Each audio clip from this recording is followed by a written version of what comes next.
अगली धारा है भारतीय न्याय संहिता की धारा 231, बीएनएस की धारा 231, जो कि आईपीसी की धारा 195 के समरूप है।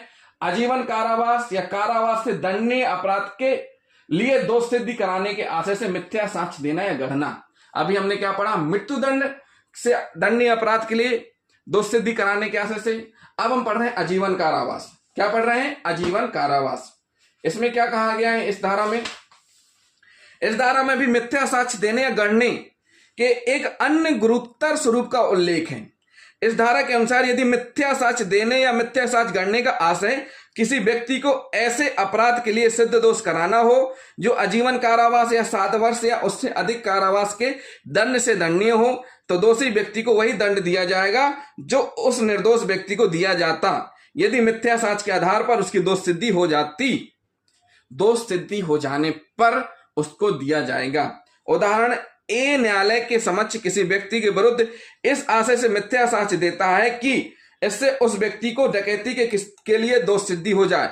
क्योंकि डकैती के अपराध के लिए आजीवन कारावास या कठिन कारावास जो 10 वर्ष तक की अवधि का हो सकेगा का दंड देय है, अतः ए को भी मिथ्या साक्ष्य देने के लिए इसी दंड से दंडित किया जाएगा।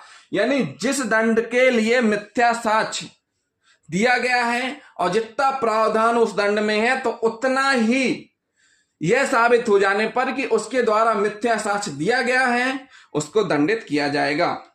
अतः स्पष्ट है कि इस धारा के उपबंध पूर्ववर्ती धारा यानी बीएनएस की धारा 230 के उपबंधों के समरूप ही है। अंतर केवल इतना है कि बीएनएस की धारा 230 ऐसे मिथ्या साक्ष्य की प्रति लागू होगी जिसके परिणाम स्वरूप निर्दोष व्यक्ति को सिद्ध दोष करके मृत्युदंड देय होगा, जबकि बीएनएस की धारा 231 केवल आजीवन कारावास, क्या आजीवन कारावास या कारावास से दंडनीय अपराध के लिए लागू होगी। क्या होगी, कारावास से आजीवन कारावास या कारावास से दंडनीय अपराध के दंड से दंडित किए जाने वाले अपराधों के लिए लागू होगी। आर वेंकट रेड्डी बनाम आंध्र प्रदेश राज्य के मामले में उच्चतम न्यायालय ने अब निर्धारित किया कि अभियोजन पक्ष के समर्थन में मिथ्या साक्ष्य देना आईपीसी की धारा 193 और आईपीसी की धारा 195 के अंतर्गत दंडनीय अपराध होगा, न कि धारा 211 के अंतर्गत। अनुशासनात्मक कार्रवाई हेतु गठित प्राधिकरण को धारा 195 के प्रयोजन के लिए न्यायालय नहीं माना गया, भले ही उसकी कार्य पद्धति में न्यायिक कार्रवाई के सभी लक्षण विद्यमान हो। जहां किसी व्यक्ति ने अपने मकान को स्वयं जलाकर किसी अन्य पर इसका आरोप लगाया हो, तो उसे धारा 195 के अंतर्गत आरोपित न करके धारा 211 के अधीन दोष सिद्ध किया जाना चाहिए। परंतु जहां ए ने बी को चुराए गए माल को छिपाने के आरोप में फंसाने की आशय से रेलवे की चुराई हुई लोहे की पिनें बी के मकान और खेत में छिपाने में मदद की हो, तो उसे बीएनएस की धारा 231 के अंतर्गत दोष सिद्ध किया जाना उचित माना जाएगा।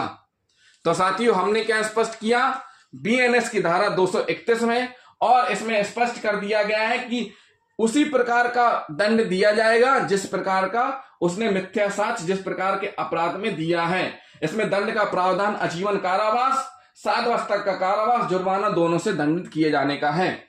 अगली धारा है बीएनएस की धारा 232। क्या है बीएनएस की धारा 232, जो कि आईपीसी की धारा 195A के समरूप है। किसी व्यक्ति को मिथ्या साक्ष्य देने के लिए धमकाना। क्या कह रही है धारा, किसी व्यक्ति को मिथ्या साक्ष्य देने के लिए धमकाना। इस धारा के पहले हम बीएनएस की धारा 227, बीएनएस की धारा 228 के साथ पढ़ा जाना चाहिए। मतलब इस धारा को, बीएनएस की धारा 232 को बीएनएस की धारा 227 और 228 के साथ पढ़ा जाना चाहिए, क्योंकि इसे साक्ष्य में तभी लागू किया जा सकेगा जब कोई मिथ्या साक्ष्य दी गई हो या मिथ्या साक्ष्य गढ़ी गई हो।